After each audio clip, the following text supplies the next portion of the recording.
శ్రీ క్రోధినామ సంవత్సరంలో సింహరాశి వారికి మిశ్రమ ఫలితాలు ఉన్నాయి. ఆదాయము 2, వ్యయం 14. అంటే ఆదాయం వచ్చేది తక్కువగా ఉంది, ఖర్చు పెట్టేది ఎక్కువగా ఉంది. కాబట్టి దాన్ని దృష్టిలో పెట్టుకొని ఖర్చులకి అడ్డుకట్ట వేయాలి. రాజపూజ్యము అవమానము సరి సమానంగా చాలా స్వల్ప సంఖ్యల్లో ఉన్నాయి, 2, 2. కాబట్టి మనల్ని పొగిడేవారు తక్కువగానే ఉంటారు, అలాగే విమర్శించేవారు కూడా తక్కువగానే ఉంటారు. కాబట్టి ఇబ్బంది లేదు. ఇక్కడ దృష్టిలో పెట్టుకోవాల్సింది ఏంటంటే ఆర్థిక విషయాల్లో జాగ్రత్తగా ఉండాలి. సింహరాశి వారికి గ్రహబలాన్ని కనుక చూసినట్లయితే సంవత్సర ప్రారంభంలో కేవలం కొన్ని రోజులు మాత్రమే గురువు యొక్క ఫలితం బాగా ఉన్నది. ఆ మిగతా మే 1వ తారీఖు నుండి మిగతా సంవత్సరం అంతా అనుకూలంగా లేదు. వ్యాధుల బారిన పడకూడదు, దానికి తగిన జాగ్రత్తలు తీసుకోవాలి.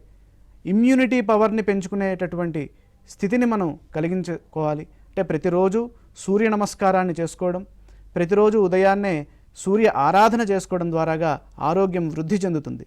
అలాగే అష్టమంలో ఉన్నటువంటి రాహువు కూడా మిశ్రమ ఫలితాన్ని ఇస్తున్నారు. దేహపీడ అంటే అనారోగ్యము, మనోవిచారము, భయము, అధికారుల వల్ల భయము, ఈ విధమైనటువంటి ఫలితాలు అష్టమంలో ఉన్నటువంటి రాహు ఇస్తున్నారు. అలాగే దశమంలో ఉన్నటువంటి గురువు అంటే మే 1వ తారీఖు నుండి ఆయన కూడా ధన నష్టాన్ని, అనవసరంగా తిరగడాన్ని, వృధా సంచారము, భయము, బంధుదూషణ, ఇటువంటి ఫలితాలు ఉన్నాయి. కాబట్టి ఈ విషయాల్ని దృష్టిలో పెట్టుకొని సింహరాశి వారు వారి వారి కార్యాల్లో ముందుకు సాగినట్లయితే అనుకూల ఫలితాలు సిద్ధిస్తాయి. వివాహం కాని వారికి మే 1 వరకు గురుబలం అనుకూలంగా ఉంది, మే 1 నుండి తక్కువగా ఉన్నది. కాబట్టి మే 1 నుండి చేసేటటువంటి వివాహ ప్రయత్నాల్లో ఉత్సాహంగా ముందుకు సాగాలి, నిరుత్సాహం ఎక్కడ రాకూడదు.